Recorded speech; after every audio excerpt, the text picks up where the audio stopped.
and all those issues as well. Yeah, yeah.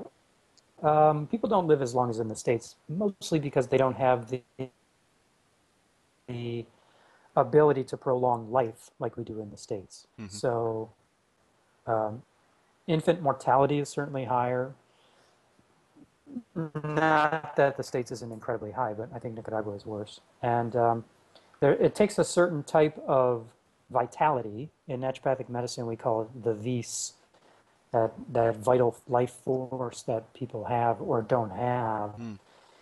And so I regularly see patients who are in their 80s who look like they could go another 15 years just because the way they've lived life has been each day enabling them to continue. And if they don't live that way, then they die in their late 50s, early 60s, because they just don't have that beast. They haven't been living the right lifestyle to be able to get into their 80s and still um, be energetic and still have that spark in their eyes. And you can absolutely see it in their eyes, whether they've got another 10 or 15 years in them or they're on their last legs. Hmm. Hmm. And so, I mean, is income a big factor in them having that, you say the vis, the vitality? I mean, or where does Um, well, so money enables them to prolong their crappy lives, but um, I wouldn't say money has as much to do with it. It really has to do with what do they do with themselves during the day. You know, you can work yourself really hard in the field hmm and live to be 80. yeah. And that's probably a bit more beneficial thing because you're moving. You know, we humans are meant to Hmm. move.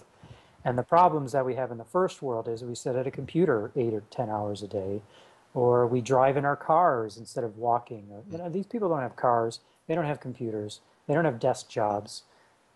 They do manual labor. Hmm.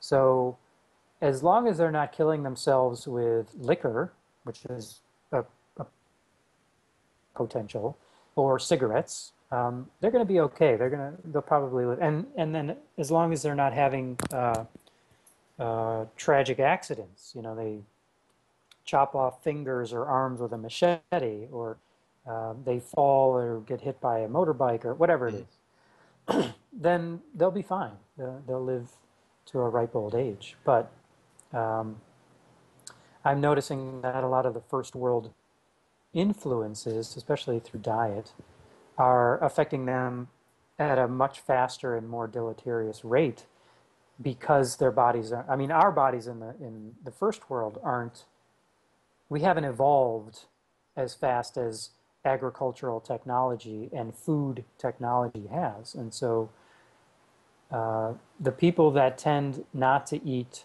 things that were only introduced into the human diet 9,000 years ago with agriculture and tend to eat more of those things that we've evolved to eat over millennia, they do better and they don't get obese and they don't get um, irritable bowel and Crohn's and celiac Hmm. and all those other autoimmune things that occur from poor food choices.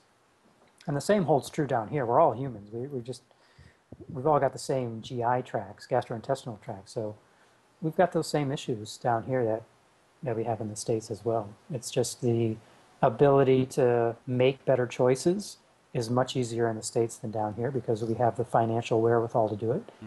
And access to emergency medical care is better there than here.